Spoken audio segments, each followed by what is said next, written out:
त्राटक साधना नेत्र दोष दूर करने में काफ़ी सहायक मानी गई है। को करने वाले व्यक्ति की मानसिक एकाग्रता में काफ़ी वृद्धि देखी गई है। तो यह एक सूक्ष्म प्राणिक साधना है। ये मात्र नेत्रों को अधिक रखने की ही साधना नहीं है। पूर्ण स्वरूप इसका जो है, इसके जो विशेष रहस्य है वो है क्या। इस वीडियो का उद्देश्य किसी भी व्यक्ति, संप्रदाय या संगठन को हानि पहुंचाना नहीं है। सिर्फ एक मूवमेंट है जो भारत के प्राचीन ज्ञान और विज्ञान को पूरी दुनिया तक पहुंचाने का संकल्प रखता है। अगर आप भी इसका हिस्सा बनना चाहते हैं तो पवित्र भारत यूट्यूब चैनल को सब्सक्राइब करें। त्राटक साधना में जो त्राटक का जो मूल स्वरूप है वह है नेत्रों को निश्चल रखने का, अपलक स्थिति में किसी दृश्य को देखना। इसमें 3 जो मूल चीजें हैं वो है दृश्य, दृष्टा और जो उस दृश्य को देखने की जो प्रक्रिया है वह। मात्र दृश्य से ही या दृष्टा से ही यह सिद्ध नहीं हो जाता। इसके लिए जो देखने की जो प्रक्रिया है वह भी बहुत महत्वपूर्ण है। आप किस तरह उसको देख रहे हैं, किस चीज़ को देख रहे हैं, यह भी आवश्यक हो जाता है। इसको भी जानना आवश्यक हो जाता है। तो यदि हम बात करें कि प्रारंभिक अवस्था में इसको कैसे करना चाहिए, तो प्रारंभिक अवस्था में सबसे पहले आप बिंदु त्राटक पर इसका अभ्यास करें।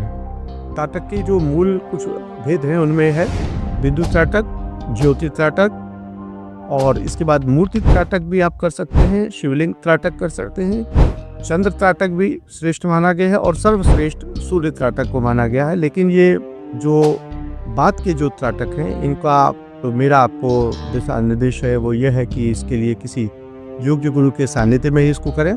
मेरा आपसे यही अनुरोध रहेगा। बाकी जो सामान्य त्राटक है, बिंदु त्राटक और ज्योति त्राटक को आप अपना स्वतः भी कर सकते हैं। इसके लिए किसी एकांत स्थान पर बैठ जाएं, एक चार्ट पेपर लें, या तो सफ़ेद लें या काला भी ले सकते हैं। उस चार्ट पेपर पर एक बिंदु बनाएं। वह बिंदु यदि सफ़ेद चार्ट पेपर है तो वो काले रंग से बनाया जाना चाहिए, और यदि वह काला चार्ट पेपर है तो आप उसको सफ़ेद रंग से भी उस बिंदु को बना सकते हैं। देखिए, यहाँ पर कुछ लोग ऐसा मानते हैं कि किसी भी स्याही से उसे बना देने से वह कार्य करता है, लेकिन जो मेरा अपना विशेष चिंतन इस पर रहा है और विशेष मेरा जो अनुभव रहा वो ये है कि अध्यात्म पदार्थों से जुड़ा हुआ विज्ञान है। अध्यात्म जो है ये प्रकृति से जुड़ा हुआ है, और इसलिए जो प्राकृतिक पदार्थ हैं उनका भी आध्यात्मिक जीवन पर आपके विशेष और महत्वपूर्ण प्रभाव पड़ता है।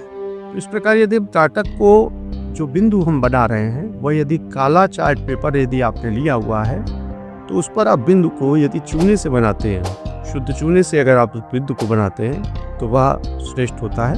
और यदि आपने सफ़ेद रंग का चार्ट पेपर लिया हुआ है तो आप उस बिंदु को प्राकृतिक काले रंग, या सर्वश्रेष्ठ रहेगा कि आप उसको काजल से उस बिंदु को बनाएं और उस पर त्राटक को सिद्ध करने का प्रयास करें, तो वह आपके लिए काफ़ी ज़्यादा प्रभावशाली रहेगा। तो इसको आप किसी दीवार पर लगा लें और लगभग 1.5 से 2 मीटर की दूरी पर अपने आँखों के समानांतर इसको स्थापित करने के पश्चात उस बिंदु पर बिना पलक झपकाए अधिक रूप से स्थिरता के साथ उस बिंदु पर देखने का प्रयास करें, और उसको तब तक देखें जब तक बाकी की चीज़ें धूमिल न हो जाएं और आपके आँखों नेत्रों से पानी ना निकलने लगे, तब तक उसे बिना पलक झपकाए देखते रहें। प्रारंभ में यह अवस्था 1 से 2 मिनट से शुरू की जा सकती है और इसको आगे बढ़ा करके 5-7 मिनट तक किया जा सकता है। इससे ज़्यादा का त्राटक करने के लिए किसी योग्य गुरु के सानिध्य होना आवश्यक है। इतने तक का आप सामान्यता कर सकते हैं, जिससे आपके जो दृष्टि में समस्याएं आ रही हैं, दृष्टि दोष है या नज़रें कमज़ोर हो रही हैं, उसमें आपको लाभ मिलना शुरू होगा। मानसिक एकाग्रता में काफ़ी वृद्धि दिखाई देगी, और आप अपने जो रोज़मर्रा के जो दैनिक जो आपके जो कार्य हैं, जैसे यदि आप विद्यार्थी हैं और आप अध्ययन कर रहे हैं, या आप शोधार्थी हैं, कोई शोध कर रहे हैं, या आप जिस भी आप जहाँ पर भी आपकी जो कार्यशैली है उसके आधार पर जो भी आप कार्य करते हैं, किसी यदि आप ऑफिस में भी काम करते हैं तो वहाँ पर भी आपकी कार्यकुशलता में काफ़ी वृद्धि होगी।